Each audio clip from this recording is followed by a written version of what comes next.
but I guess I can give a primer for how everything's going to go tonight. I sent the candidates an email explaining and outlining the events tonight. So we're going to go in order of the ballot. So it's going to go select board candidates first, incumbents first, then alphabetical order subsequently.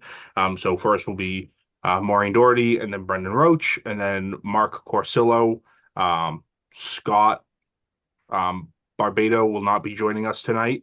I couldn't find his contact information. And then subsequently, we will go to the school committee, which will be uh, Jennifer Sellon and then Jamie Vitonis. And then Dwayne Bryant emailed me a couple minutes ago, maybe like 30 minutes ago, and said he had another engagement tonight, so he won't be here tonight. And then after that, we will go to Housing Authority because that is a contested race. Um, Mike Trowbridge, I don't see him on, but he did RSVP. The other housing candidate did not. And then Austin, you're running unopposed, but if you'd like, you can take your 2 minutes to give everyone a reason to vote for you. Uh, so with that, I think we can just get started.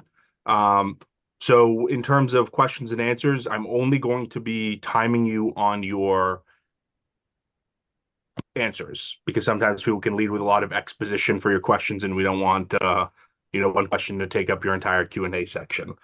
So I guess it's up to you whether you want to be brief or not in your responses. And sorry, I'm looking at my other monitor here at our agenda. So with that, I will call our meeting to order at 7:33 on the 13th of April, 2026. And we'll start the question and answer, the introductory period. I think we should do introductions and then questions and answer one candidate at a time. So Maureen Doherty, you're first. I will start the clock whenever you start speaking. Before we start, I just want to say I can't change my name from Maureen to Bill. I don't have my husband's sign-in information here, so I will be known as Bill tonight. All right, I'm ready. For more than 40 years, I've been committed to public service through my work, volunteer efforts, and my involvement in this community. Mansfield isn't just where I serve, it's home. It's where my husband, Bill, and I have raised our family, where our children and now our grandchildren attend or have attended Mansfield Public Schools. As your select woman, I have brought the same dedication and work ethic to the board, focused on one thing, delivering results, and I have. I strengthened budget oversight and increased transparency so you can see how your tax dollars are spent. I work to modernize policies and improve accountability so our town government works better for everyone. I expanded access and engagement, making sure every resident has a voice and a seat at the table. And when challenges arose, I didn't step back, I stepped forward. But this work isn't finished. Mansfield is facing real financial challenges, rising costs, and increasing demands on services require steady, experienced leadership. This is not a time for on-the-job training. My experience in municipal government, from local boards to state service, and as a municipal consultant means I understand how government works and how things get done. I've been recognized for exceptional leadership and community service to the town by the Commission on the Status of Women, the Commonwealth, and local organizations. But what matters to me most is earning your trust.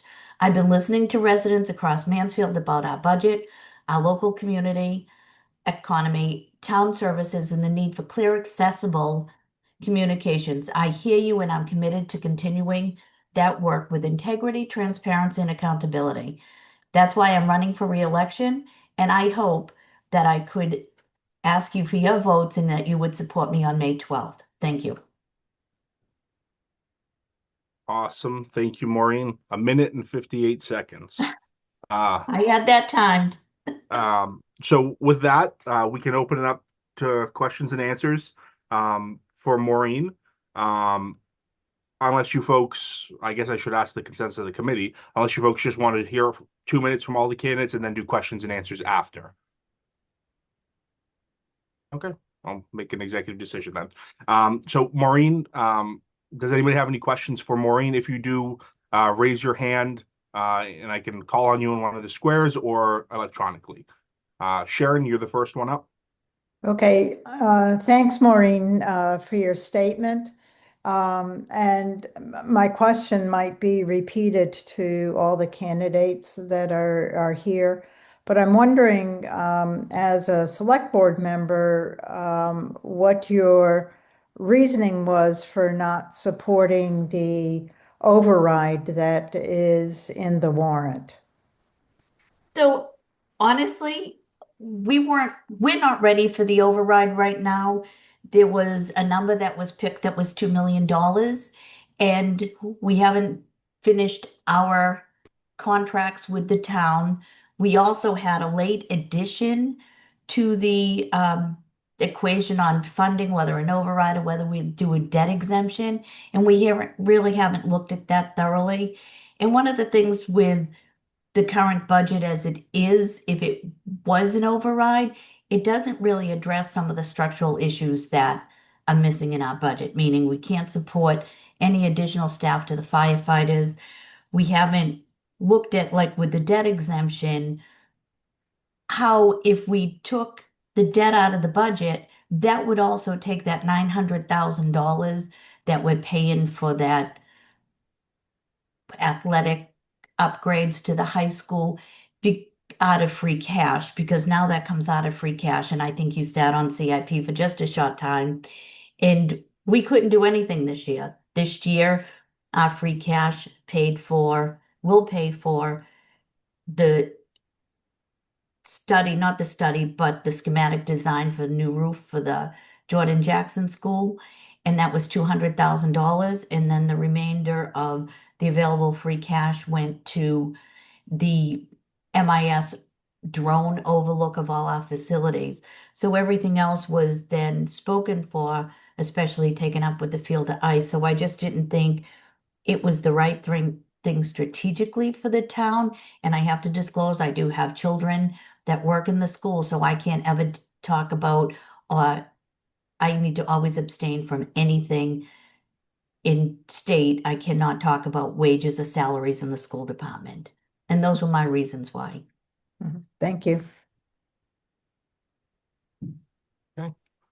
Thank you, Sharon, for your question and Maureen for your answer. Does anybody else have any questions for Maureen? Please raise your hand either in your square or virtually. I can call on you.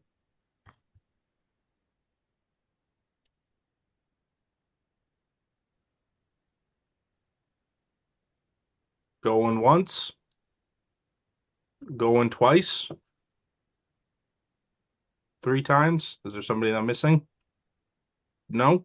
Okay. Well, Maureen, you have a minute left. If you want, I'll give anybody who has question or answer time left that time to give any final comments. Oh, so there's one in the chat from Dana. So why don't we answer that first? What are you proudest of? I have a couple things I'm proudest of. There's more than one. I would say probably my greatest accomplishment was changing out town council. We had a town council that maybe for many years had served the town well, and what was no longer meeting the needs of the community as it was. We had changed, we had numerous issues, and by changing town council and labor council, I think that was one of my greatest achievements that I've done. It was unanimous support by all 5 members of the board. So I think it was something that was a effort to build consensus, and I think that was good. Um, that was probably, I mean, the highlight. I would say the other thing that I really was very proud about was the budget transparency. And it was something that I started from the beginning trying to get our warrants posted.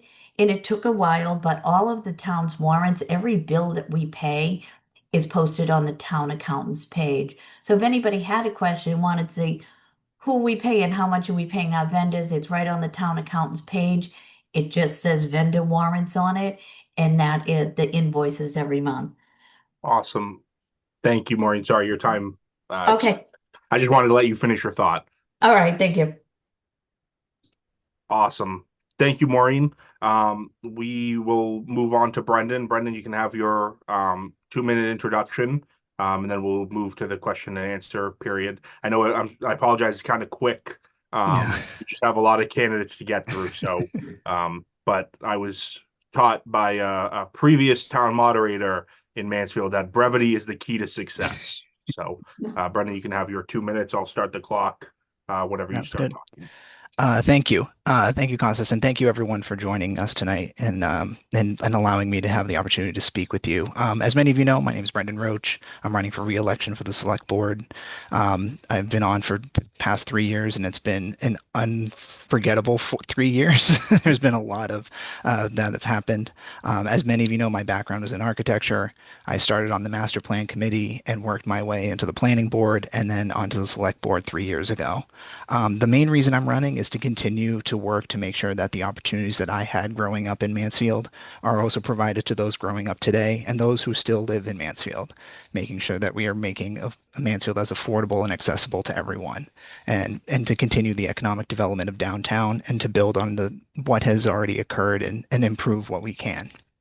Um, I mean, in the 3 years we've had a incredible time we've had a full turnover of the select board, which has brought a lot of change into the community. We had a big 250th celebration last year, which was a lot of fun with a lot of events across the communities. And we have a new town manager, as well as while all at the same time dealing with a really tight budget situation. And so it's been very hard on the community to have to deal with that at the same time with a lot of changes that have happened in just the last 3 years. For myself, excuse me, it's been pretty impressive to see Sarah, the town planner, take on the economic development role in the community and really take hold of that and is really starting to develop some great ideas. It was great to work with other now former select board members to make sure we had a flag policy that allowed us to continue to fly the LGBTQ flag as well as finally have the Juneteenth flag fly for the first time. So that was a lot of accomplishments there. Going forward, I want to continue to work on making sure we have a budget that actually works for our community and still has the services that provides for everyone, while also not being too much of a burden on the taxpayers. I'll leave some of the to the question. I'll allow the questionnaire to ask on the specifics with the override. But I do want to continue to work on checking off the master plan. I want to continue to develop the downtown and work on the improvements for the pedestrian communities and bicycling communities, and also continue to promote the Community Preservation Act as an opportunity that I think we have in front of us as something that'll allow us to invest in a lot of opportunities in our community. Awesome. I'll stop there. Sorry, Thank you very sorry much. to interrupt. Nope, you're good. Like That I was it. said, I'll let you guys finish your thoughts and then, cut in there. So now we'll go for questions and answers, 3 minutes. Again, anytime that you have left over, if folks don't ask you questions, you can use that remaining time, talk a little bit more, and we'll only be timing your answers. Do you want me to start with Before we take that Dana's? question in the comment from Dana, I want to see if anybody else has a question, another question. Oh, looks like there's another one in the chat. Mhm. For those incumbents who profess a desire to revitalize our downtown, why did the select board allow the downtown advisory committee to be disbanded? From my understanding, it wasn't disbanded at any point. I mean, we had a changeover in town manager, and the town manager was really the main leader in that committee. So if that's what the new town manager wants to take up and work on, we'd be happy to try and develop that as a new opportunity. That's pretty much. Okay. Does anybody else have any questions for Brendan? If you do, raise your hand virtually or in person. Okay. Sharon? Yeah, my same question to you, Brendan, is what's your you mentioned the override a little bit, but Mhm. what's your interest in not supporting it at all? So actually, I was actually the only select board member that supported the putting the override on the ballot at the meeting. I can't speak for my other members, and many of them had full explanations at the board meeting. I recommend going back and seeing their explanations for what they had. But for myself, my biggest perspective was even though we really had not put in the work yet for really asking the community and going for, I believe we need an override at some point, and there's one coming, and we need to invest in our community and make sure we have that. And it's going to be necessary to happen. For me, the biggest thing was I'd much rather put it in front of the voters, even though from my perspective, it was very likely to be voted down. I think putting it in front of the voters was the most important part of making sure in the override. So that's why I voted to put it on the ballot. Thank you. Okay, Thank you. thank you. Any more questions for Brendan? And then we'll circle back to Dana's general question. Kostas, I have a quick question. Yeah, go ahead. So I was just wondering, I'm not super familiar with how the meeting schedules and things go, but in reviewing the minutes and about who can show up and when they can show up, I was noticing, Brendan, you had some struggles with being able to be present for the meetings, whether it was, being tardy or absent. And I just wondered if you felt that this year there would be, given the current need for everybody to sort of be present and available, if you felt that there was any difficulties accomplishing being present at the board meetings, whether it's tri-board or select board meetings and things like that. I think someone had mentioned that your commute is quite awful from North Shore area or beyond. So I wasn't sure if that was something that you felt that you could be present and available as a candidate for reelection. Yeah, no, thank you for the question. So I always make it an effort to try and leave my office at least 2 hours early, and sometimes if there's just one bad accident, that makes it very difficult in order to make the meeting. But I'd make every effort I can. There are times where I have joined virtually, even from the car, to make sure that I'm still being attuned into what's happening in the meeting. And understanding with every other one, you have things that come up, things in the office that you stay late. But I always make every effort to attend every meeting that I'm required to, and I always try and follow up and make sure the ones that I either did not attend or weren't required to attend, I try and make sure that I follow up and make sure I know what's coming up, so, and what happened. So thank you for the question. Great. Thank you. Thank you for the question. Any other questions? Okay. Brendan, we'll go to Dana's question in the chat. What are you most proud of? I mean, it was having turnover in the town council and what they've brought to the table has been really impressive. But I have to say the process of the sudden leave of our previous town manager and then how we were able to transition with an interim town manager with Josh from the DPW taking over, and then the process of hiring our new town manager, I think is what I'm really proud of. I think we had a really big engagement within the community. We had a lot of outreach in the surveys and also just the process and the selection of the selection committee. I was really proud of the process that we went through, and I think we've hired a fantastic town manager, and I'm really looking forward to hopefully working for her for the next 3 years if you'll do so. Awesome. Thank you, Brendan. That is the rest of your time. So we will move on to the next candidate. Thank you, Mark everyone. Porcillo. Thank you, Brendan. Thank you, Maureen. I hope you folks stay on to hear from the rest of the candidates. Mark, you can have your 2 minutes. Like I said, I will start the clock when you start speaking, and then we'll go into the questions and answers. Time only your responses. So whenever you are ready, the floor is yours. Thank you. So in my 9 years in Mansfield, I've served on the Waste Reduction and Recycling Committee, and I'm currently on the Planning Board, which I've been on since 2022, working with residents and developers to address important issues such as land use. In addition, I've been working on some zoning amendments to achieve the compliance with the MBTA zoning requirements, and more recently, I proposed and helped draft the Commonwealth's first municipal ban on data centers to ensure that our electrical grid and water supplies remain affordable and reliable for our residents. So that'll be voted on at town meeting on May 5th. Hope I get all your support on that. Additionally, I've worked closely with the town clerk since the 2020 election to help ensure the smooth running of elections and town meetings. As an election warden, I advocated for the implementation of those color-coded wristbands that we all wear at the town meeting, as an easy visual indicator of a town meeting attendees' voter eligibility, improving election security by ensuring that only registered voters are able to cast votes at town meeting. Otherwise, things that I'm interested in working on the select board, if elected over the next few years, would be improving existing revenue streams outside of just, taxing residents more. Bringing on or exploring bringing on a dedicated grant researcher and writer to help find grant opportunities and apply for them. Somebody who has experience in that direct field, I think would be a real asset to the town. And improving accessibility on the budget by giving better descriptions of line items and what they're actually, what they are used for, especially in different departments where things can get kind of nebulous. So I think that kind of sums up what have been doing and hope to do. So open to questions. Perfect. Thank you, Mark. Exactly at 2 minutes. Sally, you have a question? Thank you. Thank you very much, Costas. And thank you for organizing this.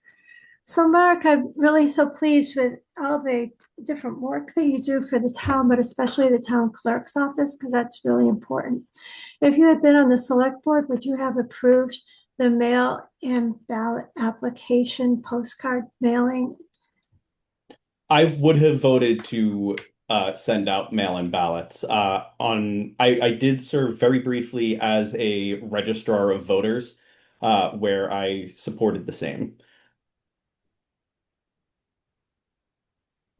Okay. Awesome. Sally, thank you for your question. Any other questions for Mark? Anyone at all?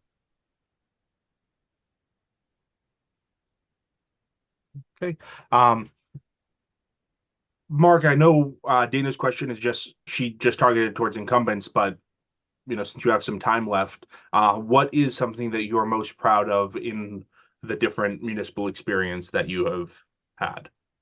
Yeah, I mean, I think I had mentioned kind of the big two, right? The first one being the wristbands at town meeting to help ensure that people who are not residents or are not registered voters can't cast votes at town meeting. And the second thing is the data center bylaw that'll be brought to town meeting in a few weeks. There are no other towns in Massachusetts that have legislated or the zoning for data centers, and I think we'll be the first, and we'll be effectively banning them. We have the second lowest electrical rates in the Commonwealth, and I'd hate to see that taken advantage of by these mega corps that just want to move in, suck up all of the resources, and leave the residents hanging. Okay. Does anyone have any more questions for Mark before we give him back his time? Once, go twice, 3 times. All right, Mark, you only had 55 seconds and answers, so that's 2 minutes and 5 seconds left.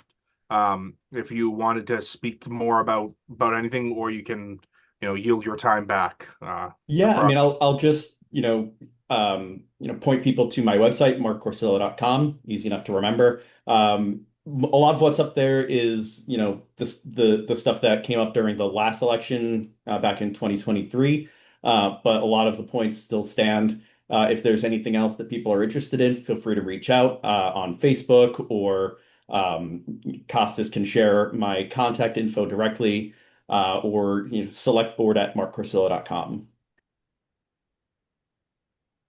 Awesome. Thank you, Mark. And you actually bring up a good point, Mark. If any of the candidates want, and Brendan, I see already did it, you can feel free to drop any contact or anything in the chat, or if you want, you can email that to me, and we can disperse it out to the committee so folks who aren't here and are on our mailing list can email you if they feel inclined to do so. So with that, that is the Q&A period for our select board candidates. There's 4 candidates, 2 for re-election and 2 challengers. The 4th candidate, like I mentioned, his email and phone number was not available for contact at the town hall, and I tried reaching out and couldn't find anything. So I did do my due diligence there.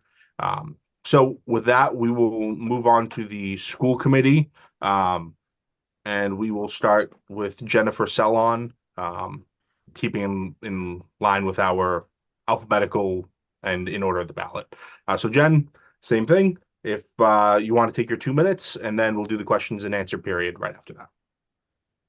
Awesome. Thank you so much. Can you guys hear me? Okay, cool. Thank you. So I wanted to introduce myself. I know a lot of faces on here, but I don't know all of you. So my name is Jennifer Sellon, and I am currently the vice chair on the school committee. This is my 3rd year, so just finishing out my 1st term. And I have to say it has been one of the most enlightening experiences of my entire life. I have lived in town with my husband and 3 kids, 2 dogs and a cat, since 1999, and have sent all 3 of our kids through the Mansfield Public Schools. I ran 3 years ago because I really wanted to make sure, and I'm not saying there wasn't before, but I wanted to make sure there was a voice for special needs students. See, our youngest son has autism, and I wanted to be sure that his voice could be louder and spoken for and give him the voice that I sometimes fear he doesn't have for himself. So I ran, and I was excited to be elected, and have spent the last 3 years learning the ropes and really getting to understand a whole bunches of things that I didn't know before, from policy making to budgets and all of the fun stuff that comes with being on the school committee.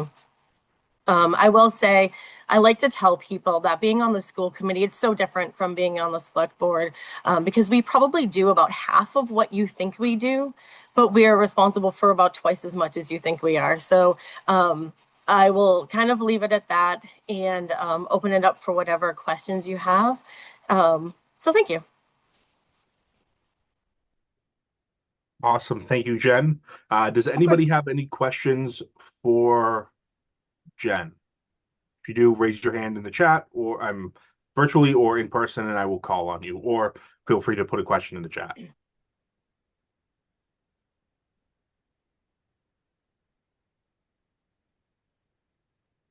No. Oh, okay. No questions, but we'll go to Dana's. Mark V. I'm wondering what you think, from the school committee's perspective, should be the town's approach to the budget shortfalls. So I'll say that that's really not in my purview, but I will say that I agree with Brendan's perspective, and I truly wish that the override had been brought to the people for a vote. The reality on the school side is we were going to go to the town and say, option A was cut 12 people. Without the override, we're cutting 22 people. And I'm just going to be human and say that makes me very sad. There's a lot of things that is going to happen when we cut 22 people from our schools. And we are doing that across the board, administration as well as teachers. And it makes me very nervous for forthcoming years. So while I won't purport to tell the town what to do with the rest of the funding, I am a little sad that the townspeople didn't get their voice in the upcoming override or not override. Awesome. Thank you, Mark, for your question. Does anybody else have any questions for Jen?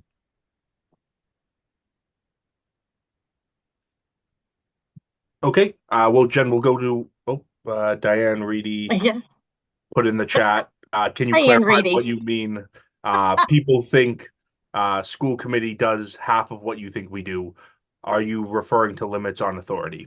Yeah, 100%. there is a lot that we are not responsible for. And so things like that come across my desk all the time. I'm upset with XYZ teacher because they did ABC. What can you do about it? Can you fire them? Well, no, I can't. That is not in my purview.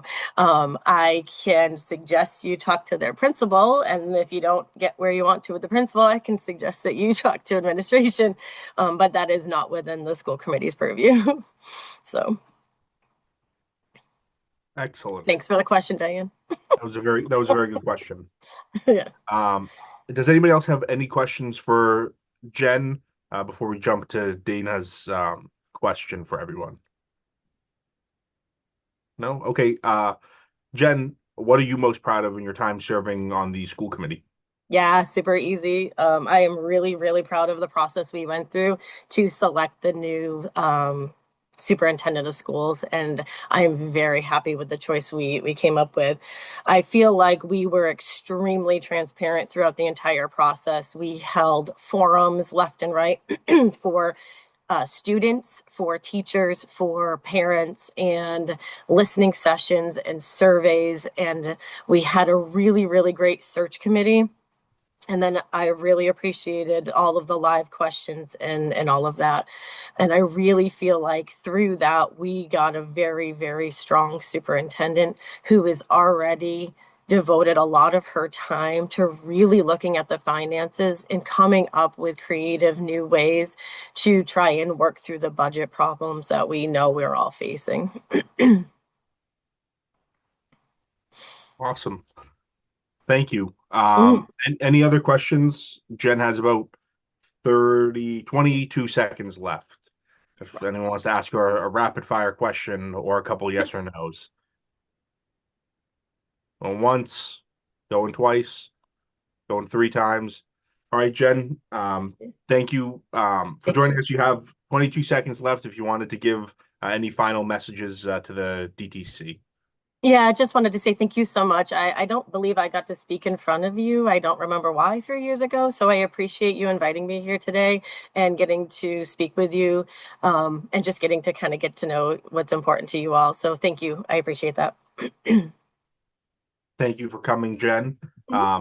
So with that, we'll keep on going right down the pecking order. So Jamie Vitonis, you are up next. So although Jamie was just some background here, although Jamie was never on a ballot before us before, he filled a vacancy on the school committee to fill an unexpired term that expires this year. So he is technically a incumbent on the ballot, so he'll appear before the other candidates. Just to clarify that order for everyone who's either watching now or maybe watching the recording in the future. So Jamie, you can have your 2 minutes, and then we'll go into the questions. Great, thank you. Good evening, everyone. Earlier this year, I was appointed by the Select Board and the current school committee to fill its open vacancy. And before being appointed, I said many of the same things I'm about to say to you now. One of the questions I was asked at that time was whether I would seek election this May for the permanent position on the school committee. I said yes, and well, here I am. Over the past several months, I've been working hard to learn the role and contribute thoughtfully to the work. This experience has only strengthened my commitment to serving the community. It's now my 27th year working in public education in Massachusetts. Over that time, I've served as a classroom teacher, a building administrator, a department chair, and now a district administrator. I've had the opportunity to work closely with students, families, and educators in a variety of roles, always focused on improving outcomes for all students. Mansfield Public Schools is especially important to me because I worked in the district for 4 years, teaching a number of Mansfield students along the way. In fact, my first year working at Mansfield was in 2019-20, which was the year of the COVID pandemic, of course. I led the English department through the days of remote and hybrid learning. Soon after that, I was selected to lead Mansfield High School's accreditation process, collaborating with students, staff, and parents to conduct a self-study and to set priority areas for the future. As part of that process, I co-chaired a committee to write our current vision of the graduate. Importantly, I've also experienced the district from the perspective of a father, as I have 2 daughters, one in 9th grade and another in 11th grade, who have made their way through Mansfield schools since kindergarten. I believe strong schools are built on thoughtful decision-making, transparency, and a clear focus on what's best for students. And at a time when districts are facing increasing financial pressures and complex challenges, it's critical that we bring experience, collaboration, and a nuanced, informed approach to the table. I'm committed to listening, to asking good questions, and to making decisions that support both the immediate needs and long-term success of our schools. I'd be honored to continue serving Mansfield in this role and would greatly appreciate your support. Thanks. Awesome. Thank you, Jamie. We'll open it up to questions for 3-minute answers. Does anybody have any questions for Jamie? Yeah, Sally? Yep, thank you. Jamie, thank you so much. I remember the select board and school committee meeting where you were appointed, and thank you for running. So we know we are having tough financial times, and you have accreditation experience. What are the challenges that you see coming? Yeah, I mean, I think Jen made a good point when she was describing, all the cuts that we've had recently, and you're right. I mean, the accreditation piece of that is that, there are a lot of things that we need, staff that we need, and things that we need to have put in place for compliance issues, both for accreditation and, for things that the state is telling us to do. So over the course of the past 4 years, I think we've cut close to 40 teachers. And so that's a concern, similar to what Jen was talking about. It's there's an impact beyond what you just see as classroom ratios. There's impacts on the supports that we're required to provide for students, and I think we're going to see that in some of the mental health, social emotional pieces, especially. So those are my main concerns. Okay, Sally, thank you for the question. Does anybody else have any questions for Jamie? You can either raise your hand virtually or in person, or put it in the chat. I have a question. Yes. My name is Joanne Riss. Jamie, the accreditation process is so important for all public schools, but have there been any concrete discussions with others, such as the Board of Selectmen, about why we need to make sure that we have adequate staffing to meet the needs to be accredited? Because the last thing we want to happen is for the school to lose its accreditation. So any comments you have on that, I'd appreciate hearing. Yeah, I mean, I wasn't so that was we went through that process probably 3 years ago, 4 years ago, I think. So and there are frequent check-ins. So when there are priority areas assigned, and if those require certain supports and services, basically the principal would then communicate that to the superintendent, and in a perfect world, and I would have 100% confidence that this would happen, superintendent would advocate with us, right? So I think that's how that would generally play out, is this accreditation organization is saying that we need this for these reasons. The principal goes to the superintendent, and the superintendent comes to the school committee. Excellent question. Thank you. Does anybody else have any questions for Jamie? Either raise your hand virtually or in person, or put it in the chat. If not, we can go to Dana's question. Okay. Jamie, I know you've only been on the school committee for a short time, but we would still like to hear, what are you most proud of in that time or in your previous public service? Yeah, I mean, I'll answer the first part. I'm proud that I think I've developed a good collaborative working relationship with the other members of the school committee. That's first and foremost, but also the superintendent and her team. I think and she makes it easy for that to happen, so I shouldn't take much credit for that. But and so do the other school committee members, in my opinion. So I'm really proud that I've gotten to know the others, and we're already kind of working together to make the schools as good as we can. Awesome. Thank you, Jamie. And I know you're not lying about good collaborative effort, because two out of the other few members of the school committee were shaking their heads in agreement. So and that's it. We just went just a little bit right over 3 minutes, or like 3 minutes and 3 seconds. So unfortunately, no more time for questions. But thank you so much for attending. As I mentioned, there are 3 folks running for our school committee. Jennifer Sellon and Jamie Vitonis are incumbents seeking re-election, and then Dwayne Bryan, who had originally RSVP to come, but earlier today stated that he was unable to attend because of another engagement. So with that, I wanted to thank our school committee candidates, and then we can go on to our Seoul Housing Authority candidate who's on tonight, and then we can give Austin his 2 minutes and 3 minute introduction, and then his 3 minutes of questions and answers in case somebody wants to run the write-in campaign against him. But I hope not. So with that, Mike Trowbridge, we can give you your 2 minutes for an introduction, and then 3 minutes questions and answers. The floor is yours. I'll start timing as soon as you begin. Thank you. I'm Michael Trowbridge. I've had the honor of serving our community as an elected official for 7 terms on the school committee and 3 terms on the select board. Over the course of 30 years in public service, I've also contributed as a member of the Capital Improvement Committee, the MFN Regional Sewer Commission, and the Budget Subcommittee. Throughout my career, I've approached leadership with a progressive mindset, prioritizing collaboration and consensus building in both projects and negotiations. While my municipal experience has been invaluable, I believe the most important perspective I bring is my professional career.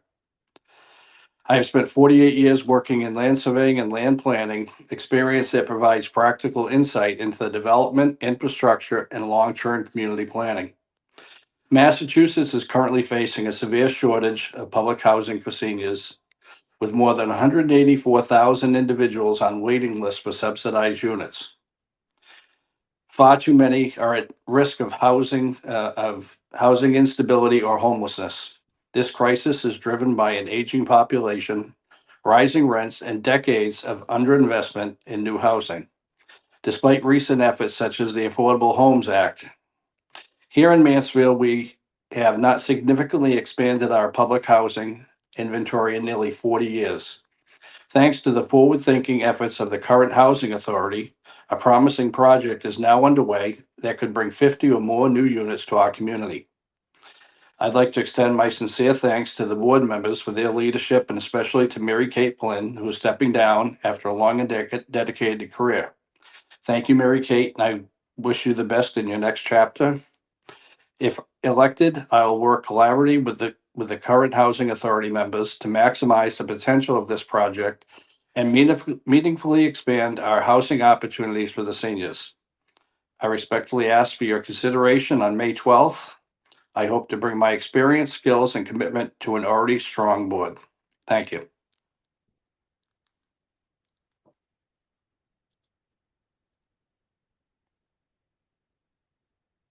Muted. Thank you, Mike. Does anybody have any questions for Mike? Yeah, Sharon. Yes, thank you. And thank you, Mike, for running for this position. I'm wondering what you're thinking about with the over 55 housing needs, and whether or not you're thinking that it just has to be subsidized apartments, or whether or not there are some other projects that you think might be useful to fulfill our housing issues here in Mansfield. And I'm thinking things like the village concept, or townhouses, or other things like that, as well as housing for folks who have disability. And the other part of my question with all of that is there's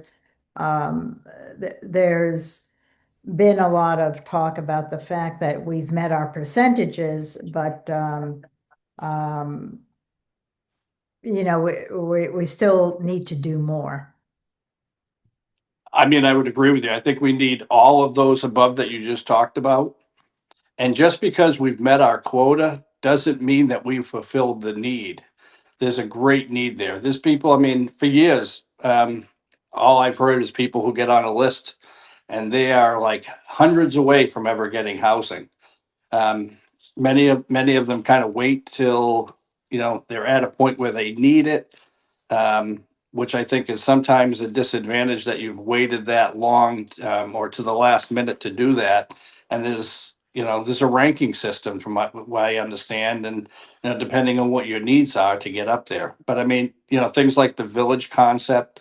I love the village concept. You're putting small amount of land into a construction area and leaving, larger areas, open space around it. Did that answer your question? Yeah, yes, thank you. Okay, thank you. Awesome. Thank you, Sharon. Sally, do you have a question? Thank you, Mike, for running and stepping up. So if you had told me 10 years ago that maybe we have unhoused population, I would have said, no, not Mansfield. But there is, isn't there? There is this, it's everywhere. It's not just Mansfield. And everybody thinks, you live in this beautiful little town and everybody lives happily ever after. And, there's homelessness here. Yeah. There's homeless in every town. We don't have the services for it. So people hang out at the train station or something like that. Yeah. Well, thank you. You're welcome. Awesome. Thank you, Sally. Does anybody else have any questions? You can raise your hand either virtually or in person. I do. Put it in the chat. Yep. So, Mike, tell me about your thoughts for accessory housing. For example, someone who owns a home and wants to attach to their home as an in-law apartment for parents, grandparents, whatever the case might be. I just think that model makes so much sense, and I'd be interested to hear what your thoughts are on it. Well, I'm actually in my real job as an engineer and surveyor, I'm doing a lot of ADUs, and we're not talking large units, because the maximum square footage that you can use is 900 square feet. A lot of these are being done on, subdivision lots. They're building a lot of times a garage with an in-law apartment above it. Sometimes they're above an existing garage. They've converting the upstairs of a garage into an ADU unit. There's also a lot of limitations that people do forget. There's aquifer protection zones in towns and in every other town as well, pretty much. That limits the number of bedrooms that you can put on a particular lot. So if a typical lot in Mansfield is anywhere between 30 to 40,000, because many of those houses were built before the zoning changed, if they're in the aquifer protection, they can only put on 4 bedrooms because it's basically 1 bedroom per 10,000 square feet. So a lot of people, although they might have the room on their lot, but because of the aquifer protection, you don't have the ability to add those ADUs onto them. But I think they're a great thing. Thank you. You're welcome. Awesome. Thank you. We have about 30 seconds left for one more question, if anybody has any questions. Yep, Paul? I just had a quick question for you, Mike, and obviously I'm supporting you for this, but my understanding, maybe I misunderstood the role of the Mansfield Housing Authority, but it has nothing to do with building these other things or and nothing against other questions, but I thought it's had to do with like building further subsidized housing for people who are in need, or not in need necessarily, but on waiting lists, things like that. You don't go beyond that, right? No, you don't go beyond that. Like if somebody puts up, say, Marco Crugnelli, we'll use him because he's built a million apartments in town. And a lot of the larger subdivisions, I think the magical number is 1 per 6 has to be an affordable housing. But that does not come under the housing authority as far as, it gets approved through the planning board. And I think that's governed more by the state. And if I'm incorrect, I think Kevin Doyle will probably tell me I'm incorrect. Okay, thank you. Thank you. Awesome. Thank you, Paul. thank you, Mike, for coming tonight and speaking to the group, and thank you to everyone that asked questions. With that, that is the only housing authority candidate who is on. There's another candidate. We reached out to him, and in full transparency, I said this with all the races, but we did not get a response from him. So Mike will be the only housing authority candidate speaking tonight. With that, we can go over to the next race on the ballot, which is a highly contested race for town moderator.